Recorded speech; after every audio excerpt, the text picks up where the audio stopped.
Welcome back, everyone. I'm Norman Robinson. Thanks for staying with us for what has now become a special Sunday night Commitment 2011 Hot Seat discussion.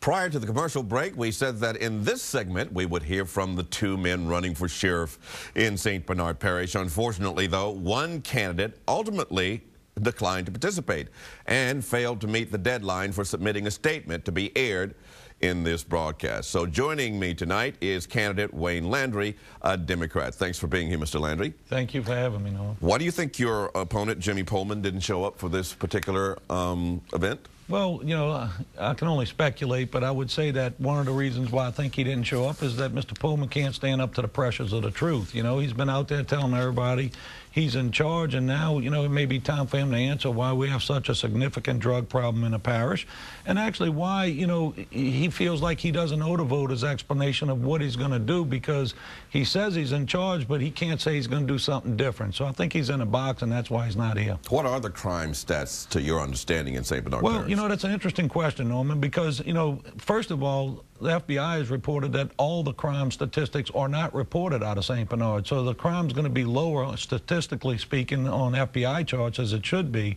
But, you know, we have a major drug problem in St. Bernard. And when you look at, you know, we've had almost 1,000 larcenies. I mean, over 350 robberies in St. Bernard. We actually had 12 forced rapes in St. Bernard. And when you look at the drug problem, let me tell you something. They talk about people being safe in St. Bernard. Our children aren't safe. In fact, Jimmy Pullman's child is not safe from the crimes of drug crimes and things of that nature. So we're all victims. Our children aren't safe from the drug problem. You mentioned drugs, and we've done stories about the heroin problem, specifically as it relates to the young users in St. Bernard Parish. What are you going to do about it? What are you going to do to solve the problem? I'm glad you're asking that question, because what we're going to do is things a lot different than what they're doing now. Look, Chad Clark and his campaign had a commercial where he said they only have 5 people and they can't work 24 hours a day, 7 days a week, attacking that problem. There's over $1 million of deadhead checks going out in St. Bernard. That money needs to be spent on combating the drug problem in St. Bernard.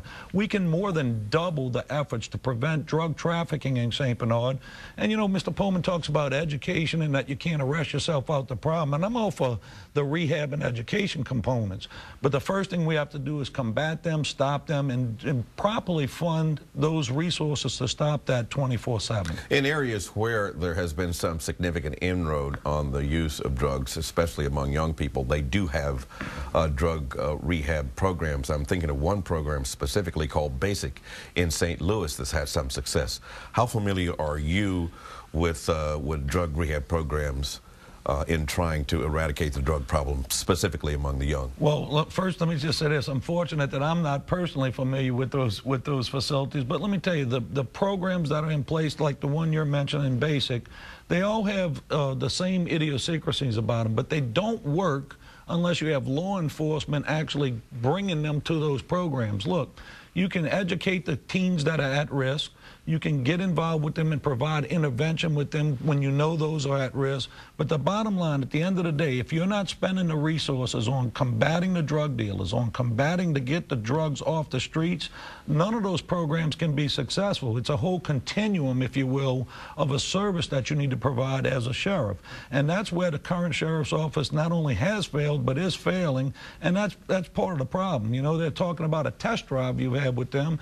What you're seeing happen is a result of their current leadership, and they can't do anything different if they're in control now. So that's part of our problem. You have said that you're running against a clique not only in the parish as it relates to the people who lead the parish, but also a clique in law enforcement. Should you become the next sheriff, what guarantees do the people in the sheriff's department have that you won't come in with an axe wielding a vendetta? That's another great question, Norman. I'm glad you're asking that, because I'd like to really address that in pretty decent detail. Look, this election is not about me and Jimmy Pullman. This is an election about the people of St. Bernard versus the power brokers that have been holding that power for nearly 3 decades in the sheriff's office. You know, the hard-working men and women of the sheriff's office, I view them as no different as the people of St. Bernard Parish. They're victims, too, of the upper management and the cloud of deceit and greed that goes on in St. Bernard Parish. The hard-working men and women are not in jeopardy of losing their jobs. In fact, for them, they're better off. We can quit that wasteful spending, double what we're doing in drug enforcement. We can also give them better insurance. We can give them better pay. We can make sure that politics are taken out of it. Look, right now they're all forced to go early vote, and they're forced to bring about 10 people with them to go early vote. There's no place for that in the sheriff's office. That shouldn't be involved. They can get merit raises and promotions that are fair and based upon what they're doing in terms of performance and seniority. So I look at them as victims as well. As far as the people, they get their tax money spent on what it's supposed to be spent. You take $1,400,000 a year that we're spending on those deadheads, and we can do those other things. We can put more deputies in the neighborhoods. We can stop people from speeding in the neighborhoods by having more patrols. We can stop all the theft that's going on in St. Bernard, which is drug-related and primarily drug-related. We can attack all those things, and actually, if people in St. Bernard think they're safe now, just imagine how much safer they'll be with a sheriff that's doing it right. So I say to those deputies, the ones that are doing their job have no problem. The ones that are getting a check without performing a function, they have a problem. What are your top 3 objectives for the department? How would it be different under a Wayne Landry administration? Well, the first thing, and I've mentioned it several times, the first thing is all the wasteful spending, the contracts to people that perform no function, all of those things would be eliminated. So the first thing would be to bring those resources back so we can properly use them. That's number 1. Number 2, which is simultaneous with the other things that I'd like to see happen, but number 2 would be to put those administrative policies in place for the hard-working men and women of the Sheriff's Department. That should also increase the morale of the Sheriff's Department. They're going to get more money, better insurance. They're going to be treated fairly and like they should have been all along. Now, with that comes also the increased patrols. The drug problem starts being attacked properly. You start getting a corrupt-free government, and you start returning the sheriff's office back to the people. And what I mean by that is when we're doing things right, we cannot fail as sheriff. Because when you're doing things right on behalf of the people, you're going to succeed. You can't fail. So those would be the top 3 things, you know, out of a litany of programs we'd like to see implemented. Who is Wayne Landry, the person? Wayne Landry, the person. What's your most outstanding characteristic? I think my most outstanding characteristic, look, a lot of people will look at me and say I'm polarizing, but the truth is about Wayne Landry, I'm as nice as you let me be, but I'm as tough as you make me be. I'm an extremely generous person, but I'm very firm but fair. And I think that's who Wayne Landry is. You know, people look at me and they're either envious or they will say things like, oh, he's too tough, or he may be too arrogant. I come across as arrogant to some people because I'm real confident in what I'm saying, because it's not coming from my brain, it's coming from my heart. My heart's in the right place for the people of St. Bernard. I love my parish, and I'll be honest with you, I thank God that he gave me the strength and the resources to be able to stand up and fight for my community and for the people of St. Bernard Parish. That's really who Wayne Landry is. Very quickly, the part of Wayne Landry that needs the most improvement.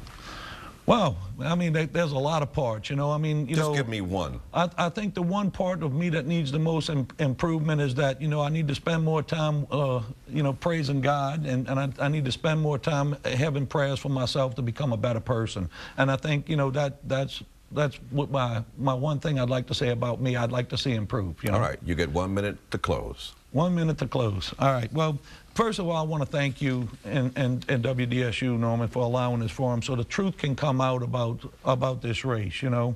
I also want to thank my wife, who's you know, given a continued love and support throughout this race. And even though she doesn't feel good right now, maybe by the time this airs, she'll feel better and know we were thinking about her.